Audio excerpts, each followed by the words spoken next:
Tan Zhao. Keributan. Di bawah agitasi, banyak orang meremehkan sarkasme, tetapi cemoohan itu segera padam. Orang-orang dari ras kecil ini belum pernah melihatnya sebelumnya. Tidak heran mereka tidak sabar untuk masuk untuk mati. Sebelum arai transmisi, keempat pembangkit tenaga suci itu tampak seperti orang senegaranya dengan pandangan mencemooh pada kekuatan super itu. Apa? Segera, mata mereka dengan santai melihat ke sumber yang berdenyut. Dan segera, ekspresi malas di wajah mereka dengan cepat memudar, digantikan oleh warna yang memukau. Dan bahkan mereka siap untuk berbicara dan memarahi mereka. Untuk sementara, dia tersedak. Sangat cantik. Itu hanya peri. Beberapa suara bisikan, seperti riak, menyebar dengan cepat dan terbuka, membuat lebih banyak orang merasakan gerakan seperti itu dan menoleh. Kemudian, di mata mereka, ada dua bayangan menakjubkan yang terpantul. Di antara orang-orang yang ramai, pembangkit tenaga listrik yang tak terhitung jumlahnya ternyata menjadi lorong yang luas secara otomatis. Dan mata semua orang sekarang tertuju pada saluran itu, di mana ada dua model ramping dan cantik. Sedikit lebih jauh ke depan adalah seorang gadis muda mengenakan gaun putih. Gadis muda itu sangat cantik, lekukan di bawah gaun putih memanjang, dan sutra biru menari dengan angin sepoi-sepoi, yang memiliki makna bergerak yang tidak jelas. Kulit gadis itu seputih salju, alisnya berbentuk bulan sabit, terang dan terang, tetapi menggerakkan hati orang-orang. Di bawah sepasang alis bulan, sepasang mata bening seperti kaca, semakin tak tertahankan. Merasa mabuk di dalamnya. Dia memiliki wajah kecil yang sangat halus, tetapi satu-satunya penyesalan adalah bahwa di wajah kecil yang sangat cantik ini, sama sekali tidak tersenyum. Itu tidak dingin, tetapi semacam ketenangan seperti kolam yang dalam seolah-olah, tidak ada yang bisa membuatnya berhenti dan menatap. Di belakang gadis ini adalah seorang wanita berjubah merah. Meskipun dia tidak secantik gadis di depan, dia dapat dianggap sebagai kelas atas, dan dia melihat sekeliling dari waktu ke waktu. Seolah-olah ke dunia sangat ingin tahu.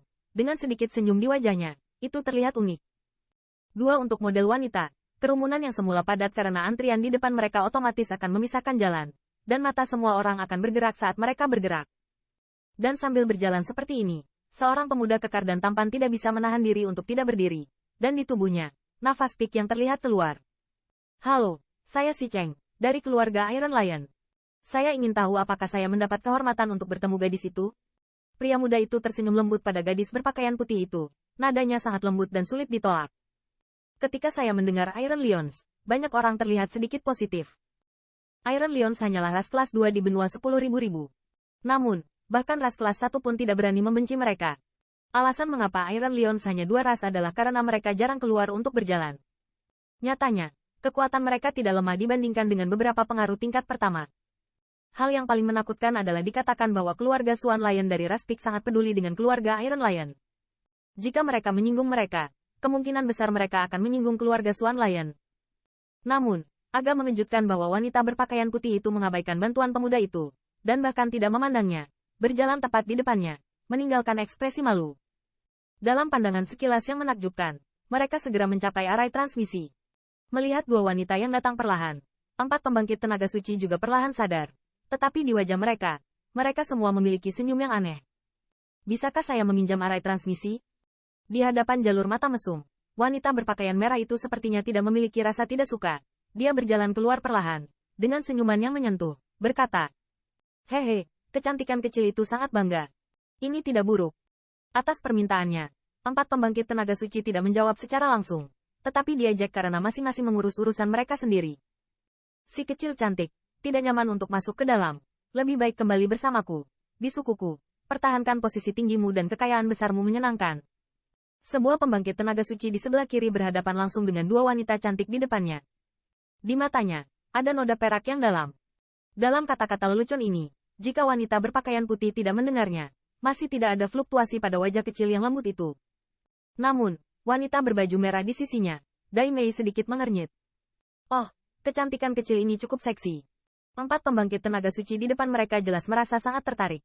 Ketika mereka melihat perubahan wajah wanita berpakaian merah itu, mereka tertawa terbahak-bahak. Mendengar ejekan mereka, banyak anak muda di sekitar dipenuhi dengan kemarahan. Tetapi disinilah letak ras mereka. Dan kekuatan tingkat suci ada di sana, jauh dari mampu bersaing dengan mereka.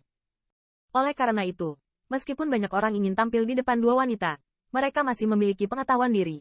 Dan tidak ada yang cukup bodoh untuk berdiri saat ini. Beberapa saudara. Aku suka panas. Aku mau ini. Di jalur mata marah, pembangkit tenaga suci tertawa sambil berjalan menuju wanita berpakaian merah. Little Hot Pepper, Berantakan di sana. Ikutlah denganku. Aku membiarkanmu menikmati sesuatu yang belum pernah kamu nikmati. Dengan kata lain, tangan pembangkit tenaga suci itu, tanpa gerakan bertanya sedikit pun, langsung menuju ke pinggang wanita berpakaian merah itu. Wanita berbaju merah itu membeku sesaat, lalu memancarkan senyum tipis di sudut bibirnya. Dalam hal ini, 3 pembangkit tenaga suci lainnya semuanya tertawa. Jelas tidak aneh melihat pemandangan seperti ini. Namun, saat berikutnya, senyum di wajah mereka tiba-tiba membeku. Jeritan-jeritan tiba-tiba terdengar di sini, hanya untuk melihat bahwa di atas tangan kanan pembangkit tenaga suci itu, ada nyala api yang naik, dan bau yang menyengat semakin menyebar. Sua. Setelah teriakan itu, pembangkit tenaga suci itu juga dengan cepat kembali ke akal sehatnya. Dia hampir tidak ragu, memutar telapak tangan kirinya menjadi pisau tangan, dan menyapu lengan kanannya. Di bawah pisau tangan ini, lengan yang terbakar api dipotong olehnya secara langsung, dan belum jatuh ke tanah. Lengan telah menjadi abu. Betapa wanita yang beracun. Menutupi lengannya yang patah, pembangkit tenaga suci itu penuh amarah, dan ketika dia hendak mengemasi wanita berpakaian merah ini, entah bagaimana dia tiba-tiba mundur, kulitnya tiba-tiba berubah.